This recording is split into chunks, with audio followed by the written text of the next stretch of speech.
Let's start discussing about our course that deals with technical writing.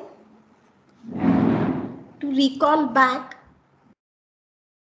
in the last couple of sessions, we were talking about technical report and its components. And almost we have covered all the components of technical report and what needs to be included under every point in our technical report. So we have covered almost all the components, like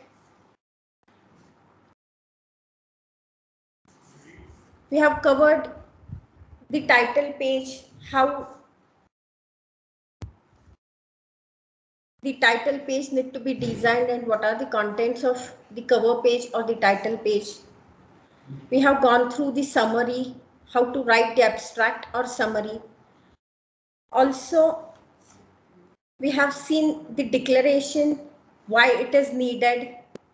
We have gone through the dedication page, certificate, acknowledgement, table of content. We have seen what is the difference in table of contents and index. Few more pages, those are part of our technical report, are the list of figures, list of tables, the glossary page, list of symbols and abbreviations, then the introduction page, or rather from introduction actually the chapter scheme starts. So we have gone through these chapters. The first chapter typically in technical reports is the introduction chapter. So this introduction chapter actually focuses upon the background and the context. It indicates clearly the motive behind selecting the project. It talks about the significance and applications. It prepares the background for the reader to read the entire document. Also, it includes major contributions, major limitations of the project. It also includes the organization of the entire report. Then comes the second chapter, that is literature survey or literature review. So literature review or literature survey typically talks about the existing work, the related work in the domain of the selected project, whatever are the existing systems available. So we need to study the literature well, recent literature, and we need to document that literature or the summary of that literature that we have studied in very precise way, and that is the literature survey. In literature survey, we mentioned that we need to comment upon whatever material that we have studied. So in fact, we need to compare the existing systems. We need to compare the existing approaches, right? We need to list out the pros and cons of the existing systems. And this literature survey will actually help us to come up with our own methodology. Literature survey helps us to identify the gap, whatever is existing and whatever is expected, whatever is the gap. And based upon this literature survey, in fact, we are proposing our problem statement. We are defining our objectives precisely, and we are determining the scope. Then comes design and methodology chapter, wherein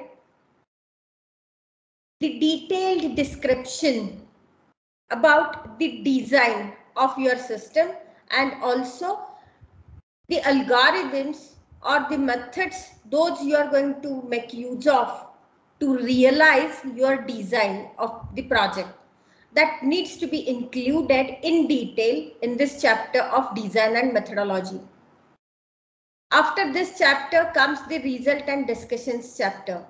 So now you have implemented the project, and now you have got some results. you are having some observations, you are having some outcome. So that outcome, these results need to be reported properly. So you need to make use of several test cases. You need to observe the results. You may need to change the parameters while experimentation. You need to come up with different sets of experiments or the test cases. You need to work on that. Whatever are the observations, you need to list out with critical comments and discussions. So if something is not working, then you need to critically think upon why it is not working. What would be the reason? Accordingly, if possible, you may modify your algorithms or you may tune your parameters, those you are using while implementation, and that discussion or that these critical comments need to be documented in this particular chapter known as results and discussions. Then comes conclusion. So this is the last chapter usually in our report. So this conclusion actually comments upon, this is the summary of your entire work. So it should provide the brief about your project, entire project. Usually, whatever are the objectives, those you have defined, these objectives you have addressed, right? These objectives you have achieved using some methodology. You have the outcome, right? So after achieving the objectives, right, you are writing the conclusion. So you typically in conclusion, you should write one paragraph related to one objective. So if you have defined 5 objectives, then in conclusion, in the same sequence, you need to address those objectives, meaning how you achieved those objectives very briefly, right? So it is really a very small chapter in length that summarizes your work, and it focuses precisely upon the outcomes those you have got. So how the objectives are being achieved, to what extent the objectives are being achieved, that you are writing in conclusion. So this is really very important chapter. So typically whenever the reader starts reading the technical report, right, after introduction, reader jumps on conclusion and checks what are the conclusions and how you have addressed the issues or the problems, right? And then typically the reader goes into the details about the design methodology, detailed results and so on, right? And that is why conclusion need to be written very carefully. This chapter also includes one subsection, and that is the future work or the future directions. So in this particular section of future work, you need to address the extension, how this particular work can be extended. So whatever you have not addressed so far in your project, but that is really important and which will add the value into this work. But because of the scope that you have mentioned, it was not possible for you to implement that, to work on that. That may become the extension of your work. And such extension you may write into the future work. So the person who is reading your report, if that person wants to work in the same area, in the same domain, then that future work would be the starting point for that person to begin with his or her own project. Right. So this will provide the guideline for future extension of the work. Okay. So this is how you should write the future work. So I think we have covered till this point. Okay. So the remaining 3 points, those we are going to cover today, are the references, the bibliography and the appendices, right? So let's begin with references. So what are references? We are actually referring to the work that was carried out by other researchers, other authors, other people, other organizations. Okay, so we are referring to some existing systems implemented by somebody, some organization. So if we are referring to such literature, if we are referring to few papers or some work, then that work we are supposed to cite in our document, right? So how to cite the work? We know how to cite it. We are providing the list of references and we are citing the work by mentioning the reference number that is available in the list of references. Okay, so other work explicitly cited in our document should be listed in the reference section, and that work that we have listed in the reference section need to be referred in the text using such kind of a reference number. So this is known as the citation. So we need to cite the references. So we need to provide the list of references and we need to cite the references appropriately in our text using the reference number. So using such citations and the references, we are actually giving proper credit to the other work, other people, other researchers. Okay, so whatever work that we are referring to is not our own work. It is the work that was carried out by somebody else. And if we are using that work, it becomes our moral responsibility to give proper credit to that person. Right? If we do not cite the references, then what will happen? We are violating the copyright restrictions, and this is illegal. Illegal use of the material of others.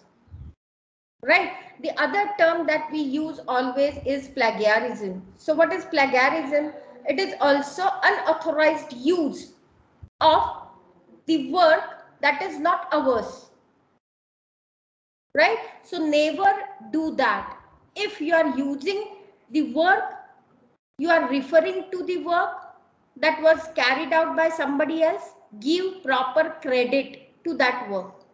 Otherwise, it is illegal. You are violating the copyrights. Okay? Fine. Now,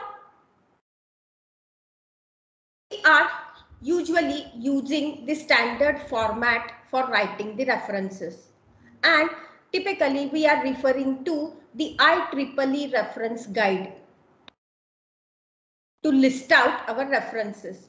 So I'll be providing you. So in fact, this guide, I have already shared this IEEE reference guide with you on Google Classroom. You may refer to that. So I'm giving you few of the examples how we can list out the references. So if the paper is the conference paper in the proceedings, then how to cite it or how to list it. Okay, if the paper is appeared in conference proceeding and is having DOI, then how to list out such paper. So there are specific standards, there are specific norms, those we should use, and we are referring to IEEE reference guide to list out the references. Okay, so see here, if the paper is the conference paper in the proceeding, then how we should list out the paper. See here, first we are mentioning the list of authors. So these are the authors. Okay, then strictly follow the punctuation also. After listing the authors, we are having here the comma. Then in quotations, we are having the title of the paper. Right? So in quotations, there is a title of the paper. Then where this has been published. This paper is been published in the proceeding. So typically how to write it? In proceeding, IEEE antennas, whatever is the name of the proceeding, title of the proceeding, that we need to write after the title. Please note here, while providing title of the proceeding, it is strictly in italics. That is a standard. Okay, then it is published in July 2006. So year of publication, month and year of publication. And then we are mentioning here PP, that means page numbers. PP gives us the page numbers. So this is a proceeding where this paper is published, and the page numbers where this paper is available in this proceeding are 4301 to 4304. So these are the page numbers. So this is a way to list out the conference paper that is published in the proceeding. So this is how we should list out under the references section. Okay. Also, no doubt we will be giving here the number in the list of references. All the references are numbered. So if this is the first reference, we'll be providing number 1 here, and then the rest of the thing. If this is reference number 2, then we'll be providing reference 2 here, and then we'll be listing this reference. Okay. Now, if the paper is published in the conference proceeding with DOI. So what is this DOI? DOI actually stands for Digital Object Identifier. DOI stands for Digital Object Identifier. It is a string of numbers, letters, symbols that is used to uniquely identify an article or document, and to provide a permanent web address, a permanent URL is being provided to this document. So there are certain documents which are being provided with a unique URL. Okay, and those documents are assigned this DOI. It is not the case that all the papers those are published online are having DOI. But there are the papers, few papers, those are having this DOI, that is the Digital Object Identifier, which is combination. See here, this is a DOI. So this is a unique combination of numbers, letters, and symbols. And this DOI identifies that particular paper, that particular article, that particular document. So it provides a permanent URL to the document, right? So if the paper is having the DOI, Digital Object Identifier, then how to list out such a paper with DOI? So this is the way. So it is similar. Name of the author, then title of the paper, where it has been published in, then in italics, the name of the conference, year, then page numbers, and along with that we are having the DOI. So if anybody wants to refer to this particular paper, that person may use this as the URL, this DOI, to find out, to search this paper.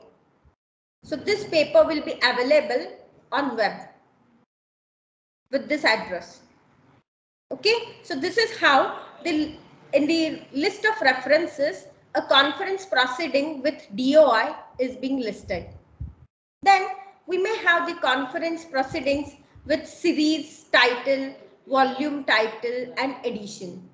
So there are few papers, those are published in conference proceedings with some lecture note series or some series of books, something like that. So that series is having some title, that series is having some volume number, some issue number, some edition, like that. So if this is the case, then this is the way how the paper is being listed. Once again, list of authors, then the title of the paper, then where it has been published in italics, right? Then also see here, we are mentioning here the volume title, the volume number, the edition, year of publication, and the page numbers, right? So these are standards, those we need to follow while listing out the references. Usually students do not follow these standards, and simply wherever they are finding out that paper, they copy that URL and paste it at reference. It is really not allowed. Okay, if the conference paper is available online, then how it is being listed, right? So if the paper is available online, then this is the way to list out the paper. So see here, available, it is mentioned that it is available online, and this is the URL where the paper is available. Okay, so this is the way if we would like to list out the paper that is available online. So once again, we need to mention the organization. Here the organization is being mentioned, right? Who has published that particular document, then title of the document is given, then this work was presented in the meeting, so it has been mentioned. Okay, and the online availability of the paper is being given in terms of URL. So this is one more way to list out the reference. Then if you are referring to some online data set, right, then you need to mention the data set reference using the address, providing the address of the website where that data set is available. Okay, say for example, see here, treatment episode data set. So this is name of the data set. So it is mentioned here in italics, name of the data set. Okay, when that data set is achieved, so this is the standard name or title of that data set. So that has been mentioned. Okay, then the proper credit is being given, who has collected that data set, everything is being mentioned. Okay, then the year when it has been published, it is available online, and where it is available, the URL is being provided. So if some reader wants to work with that data set, that reader may directly go to this website and may download the data set, right? So in such a way, we should provide the references. Those should be helpful to the users. Those should be useful to the readers. So if anybody wants to explore it further, these people should get the proper direction, the proper pointers where these papers, where these data sets are available. Okay, if you are referring to any online video, for example, many students actually refer to several YouTube videos. Okay, so if you are referring to any online video, then this is the way how you should list out the reference in the references section at the end of your report. Okay, so give the link for this YouTube video, whatever it may be. Right? Then if it is a periodical, if it is the paper is being published in any transaction, any journal, any periodical, then the way how to list out the paper is like this. Once again, similar thing. See here, list of the authors, title of the paper, then name of the transaction, where it has been published, then volume number, then pages, page numbers, then year of publication and DOI. So this is how we should provide the reference under the transactions or journals, right? Then if you are referring to any websites, then you may write like this, right? So this is the title of the website. This is the URL. Okay, many times it happens that if we are directly providing the websites, then it may happen that after some time the URL, that particular URL is not available. So it is a good idea that you should write the date of access. So when you have accessed that website. Okay, so till this date, this website was available is the meaning. Right, so you are providing the website and you are mentioning that this website was accessed on February 1st, 2009, whatever may be the date. It indicates that if right now I'm reading the document and if I'm referring to this website, and it may happen that this website is not available, this page is not available. So we are mentioning that till this point it was available and we have accessed on this date. Okay, so this is the authenticated data that we are providing. Okay, so this is how we need to list out the references under this section of references with proper reference numbers. And these references need to be cited in our text that we have already seen. Okay, so I would recommend you to refer to the IEEE standards document reference guide that I have provided to you, so that you can see how to list out the reference or a kind of a reference in a proper way in your report. Any doubts so far? Yes, please speak up. Any doubt? No, ma'am. No, ma'am. Fine. So let's proceed now with the next point, and that is the bibliography. So bibliography, we have seen in fact earlier the difference between the reference and the bibliography. The bibliography lists the documents which have informed the text, or these are relevant and we have studied, we have used that material to prepare our document. But not necessarily whatever we are listing under bibliography that has been explicitly cited. What I mean by that, if I am having reference, if I am having references, there are two different sections, references and bibliography. So what we are going to list out under references and what we are going to list out under bibliography. Under references, we are listing out the papers, the documents, the websites, the videos, those actually we are citing. So references are always cited in the text, in the document, using such reference numbers.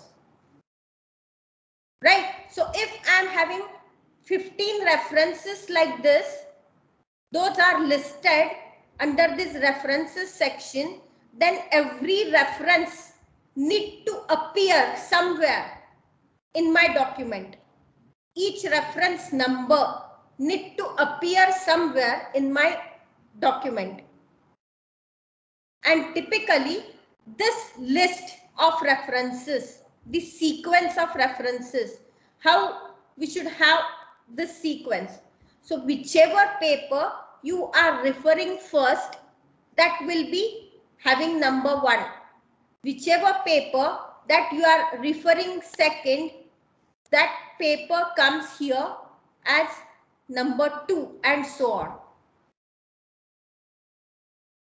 Right? So according to the reference, whichever paper you are referring first, second, third, accordingly the sequence need to be provided here under references. Every reference must be cited in the text. What is bibliography? Under bibliography, we are listing out, no doubt, we are listing out the papers, the material, the books, right? But not necessarily those are being explicitly cited. Okay, these are the general readings, those we have used. These are the papers, these are the books, those are relevant with respect to our document. We have used these documents or these items to prepare our document. Okay, but we are not explicitly citing that because there is nothing specific that we have used in our document. So typically the books, those we refer, wherein there are lots of books, those are providing us the general idea, general theory about the concept. It is not very specific. So such kinds of books or such kinds of materials we can list out under bibliography. These are relevant materials, but we are not specifically citing those in our text. Right. Now, the last point that we should have in our report is appendices. So what are appendices? Typically, appendices contain the material that is too detailed to include in the main report. I'll repeat. Appendices contain the material that is too detailed to include in the main report. For example, if we are having some mathematical derivation or if we are having some mathematical computations, okay, then it is not necessary to include the entire mathematical derivation as a part of our report. But rather, what we can do is, even though we are not including it as a part of our main report, that is the supporting material that might be needed to the reader. So what we can do, such kind of mathematical derivation or calculations, if we are having some detailed technical drawings, okay, those need not be included as a part of our main report, but to some extent these are relevant to the readers. Sometimes reader would like to read that. So such material we are including under this section, appendices. Are you getting me?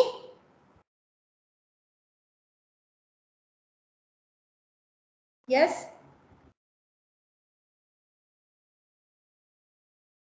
Are you getting me? Yes, ma'am. Typically in our report, project report, you will be having the Gantt chart depicting the plan of your project. So this project plan, the Gantt chart, may be included as appendix. Okay, if you would like to give a derivation to some mathematical concept that you have used in your report, then that can also be included as one of the appendix. Okay. if you are using some raw data, okay, you would like to provide some data set in detail in tabular form, then instead of using that entire data set as a part of your report, you may add one in appendix providing that raw data that you have used. Okay, so this is how we are making use of appendices. Now, please note that if I am using the appendices, I need to follow some conventions. So every appendix must be labeled with a number or a letter along with a title. So typically we are having, you might have seen this in the books, Appendix A, Appendix B likewise. So Appendix A may be providing the project plan. So Appendix A and title of this Appendix A is say project plan. Then Appendix B, title of this appendix is the raw data set, maybe. Okay, so each appendix that we are having should be labeled with a number or a letter along with the title of that appendix. Okay, and please note that this appendix also need to be referred at appropriate point in your report. What I mean by that, see, for example, if Appendix A is say project plan, Appendix A is say project plan, then in your chapter, maybe the design chapter, you may refer to this Appendix A. So you may write a statement like a detailed project plan is provided in Appendix A. So you need to refer to all these appendices from your report at appropriate point. So wherever there is a significance of that particular appendix, refer to that. If you are providing the mathematical derivation, so maybe in the methodology section, wherever that mathematical treatment is important, you may write this statement. Please see Appendix B for the detailed derivation of this expression. You may write like statement like this. Or Appendix B provides the detailed derivation for equation 1. Likewise, right? But you should refer to the appendix in your text. Also, in table of contents, actually I have shown you earlier the table of contents. So the appendices need to be listed in table of contents. So in the contents page, right, we are having one point that is appendices. If more than one appendices are there, then we'll be using the word appendices, and we will be listing out Appendix A page number, Appendix B page number, and so on. Appendix A title page number, Appendix B title page number, and so on. If only one appendix is there, then in contents page we may write this appendix as one of the items, the title of that and the page number, right? So appendices need to be included in the contents page.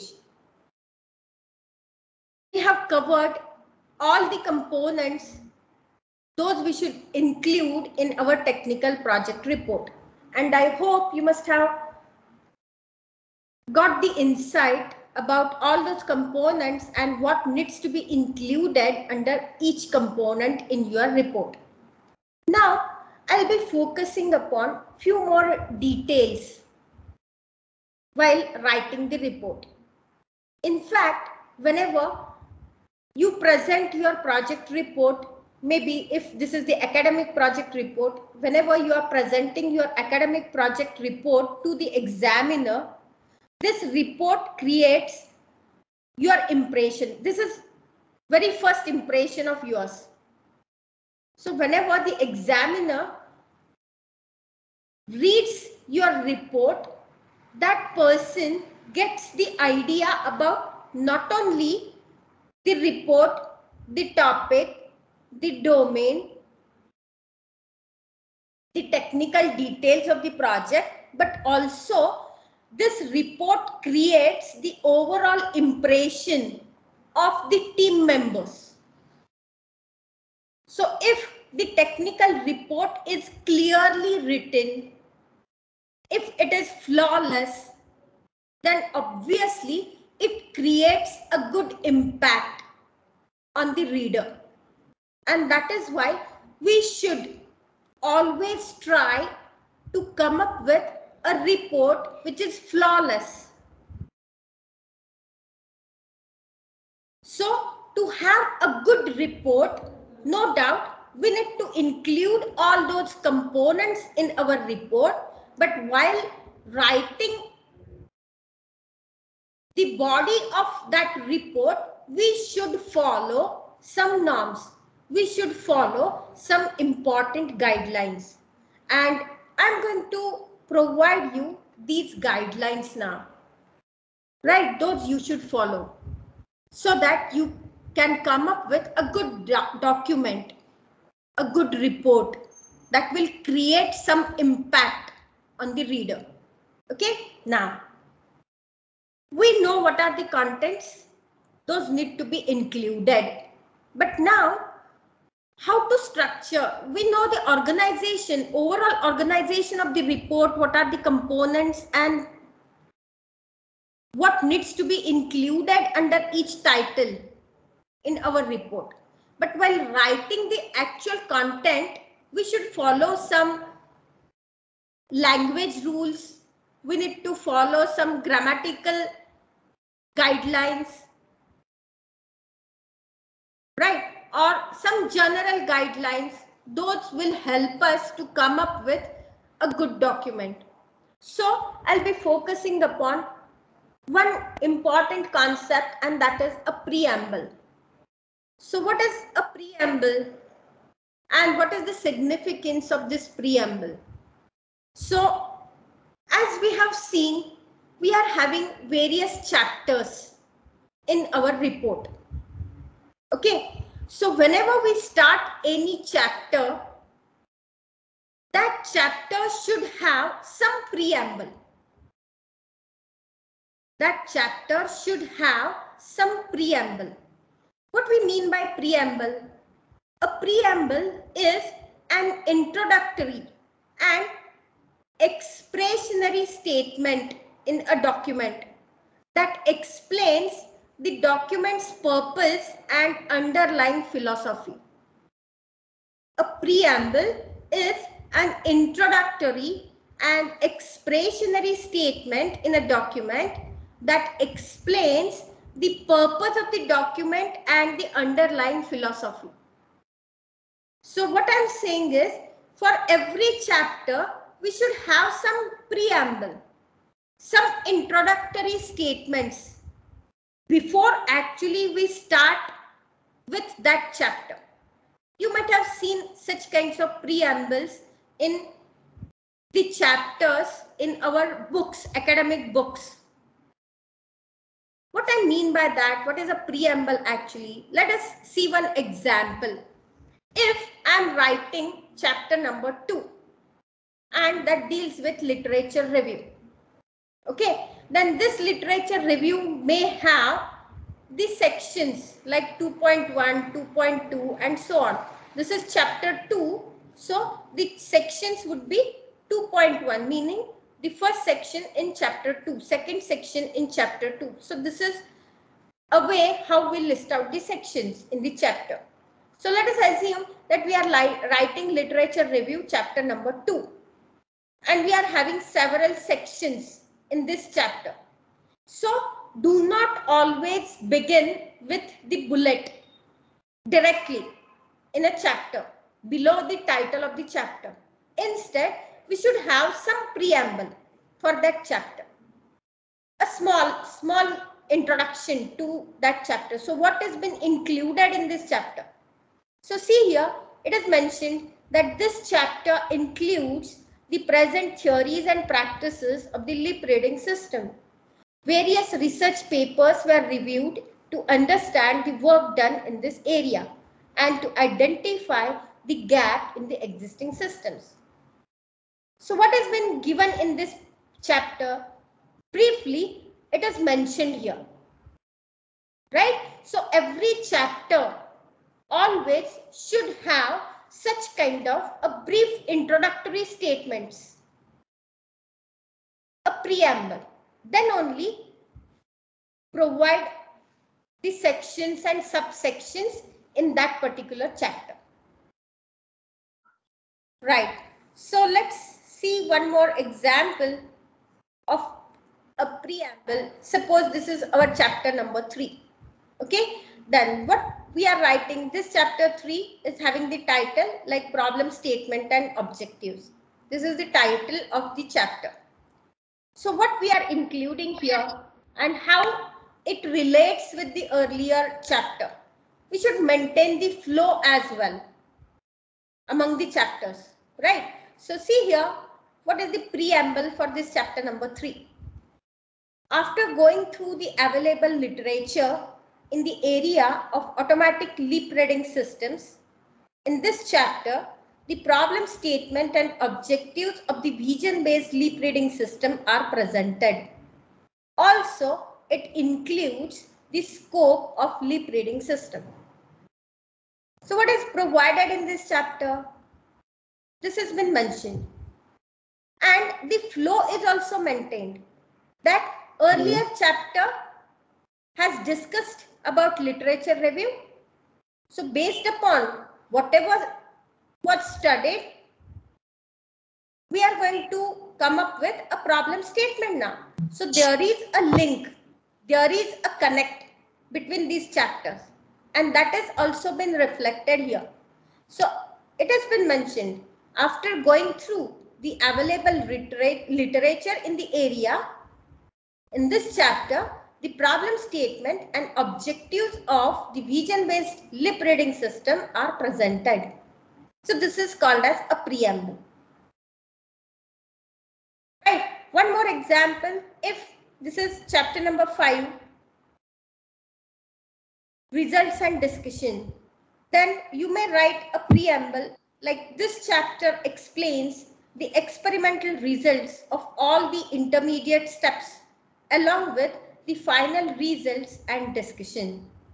So this is a simple preamble for this particular chapter. Right? So do not begin any chapter directly with the bullets or the sections. Always you should have some preamble for the chapter. As I stated, maintain a logical flow in the content. Maintain the logical flow in the chapter. Maintain the flow in the sections. So whenever the reader is reading your report, the reader should feel some kind of connectivity between the content. There should be a proper flow maintained. There should be some logical link in between the content. So whatever we have previously written, there should be some relevance of that paragraph with the next one. It should not happen that we are copying the text from some paper, some material, some website, you are pasting it. So reports should not be in chunks. Reports should not be in such kinds of patches. It should reflect some kind of logical thinking. It should reflect some logical flow. Then only reader will enjoy whatever he or she is reading. If there is no relevance between the earlier chapter and the next chapter, if there is no relevance between the earlier paragraph and the next paragraph, then the reader will not able to understand what actually you would like to explain. So don't do that. So these are very important guidelines. You may not find it anywhere, right? But practically, whenever we prepare such kinds of documents, we should take care of such things. Is that okay? Shall I proceed? Yes? Yes. Right. Now, the next point that I would like to cover is use of abbreviations and acronyms. So, we have seen this, that we should provide earlier the list of abbreviations and acronyms, the alphabetical list of abbreviations or acronyms, right? So we need to introduce every acronym before we use it in the text, right? So in the initial pages of our report, actually we have seen this earlier. In the initial pages of our report, we should provide the list of abbreviations or the acronyms in alphabetical way, so that the reader can understand the meanings of these short forms. Okay, now, apart from having this list of acronyms and abbreviations, we should take care while using those acronyms or abbreviations. Whenever or wherever you are using the term for very first time, put the acronym in parenthesis after using the full form, and thereafter in your report you may use only the acronym. What it means? Suppose, let us consider this acronym. What is this acronym? This acronym is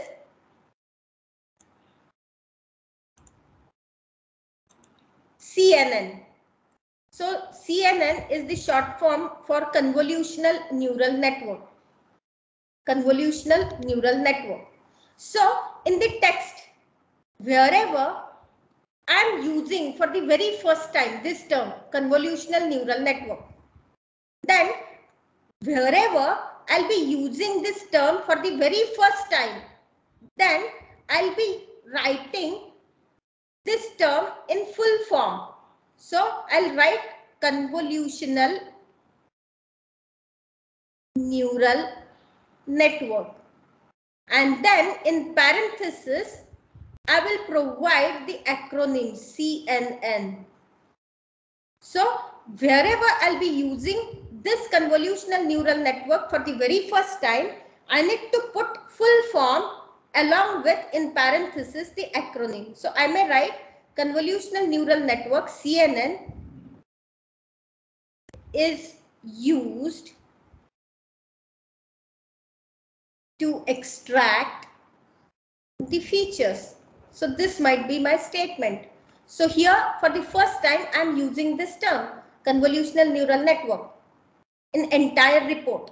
So wherever I am using this for the very first time, I should use in parenthesis this acronym. Thereafter, wherever I would like to use this convolutional neural network, I need not use this entire term. After that, I may refer to this term convolutional neural network simply as CNN. Yes? Hello, ma'am. Yes? Ma'am, I have doubt, ma'am. Yes, please speak up. Ma'am, ma'am, for a doctor we use DR. For that, what can we say for that, ma'am? That is also abbreviation, ma'am. Doctor is abbreviation, and whatever I talk about convolutional neural networks. That is acronym. So there is a difference in abbreviation and acronym. So wherever we are using the acronyms, meaning the first letter in each word, we are using as the short form, as acronym. So wherever we are using such kinds of acronyms, right, wherever it occurs first, we need to use full form along with the short form, and thereafter we may use the short form. In case of doctor, right, it is the abbreviation and it is a general abbreviation, right? So this kind of abbreviation need not be listed in the list because this is very generic. If it is not generic, then only we need to list out here. And we need to make use of such kind of a style for referring to the acronyms. Okay, but if like this, the abbreviation is very general, no need actually to use such kind of a short form and full form kind of a thing. Got it? Yes, ma'am. Right. Also, I'll be having one comment here and then we are going to conclude.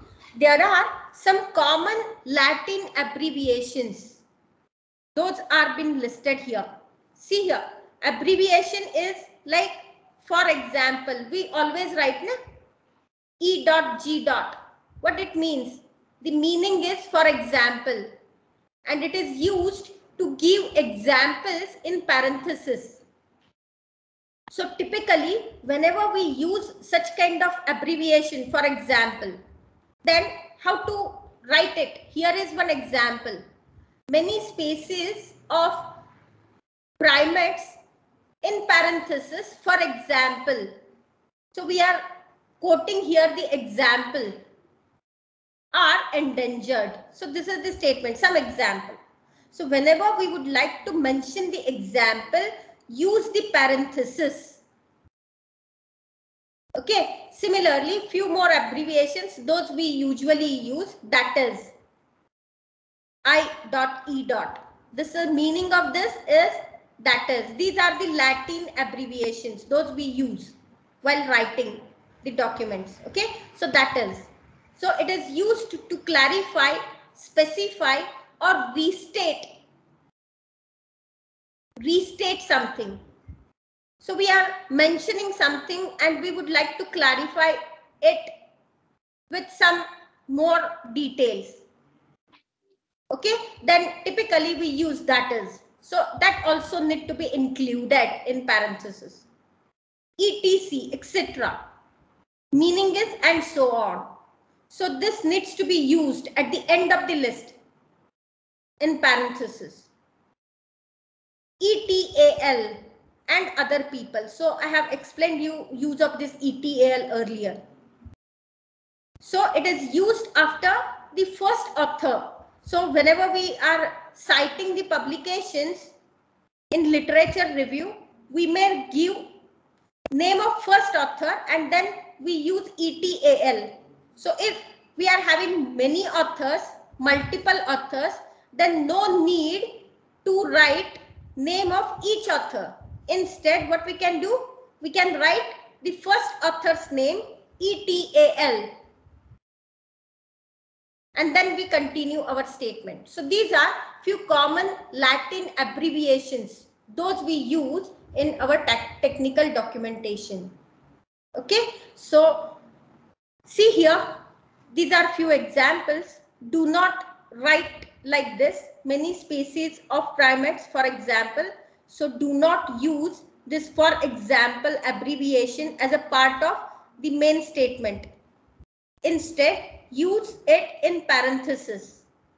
Or instead of for example, you may write like such as, many species, such as. So such as is equivalent to for example. So you may write like this. Okay, so in the coming sessions also I'll be focusing upon few such guidelines. Those will help you to improve your writing. Okay, so with this, we are going to conclude today's session. Thank you.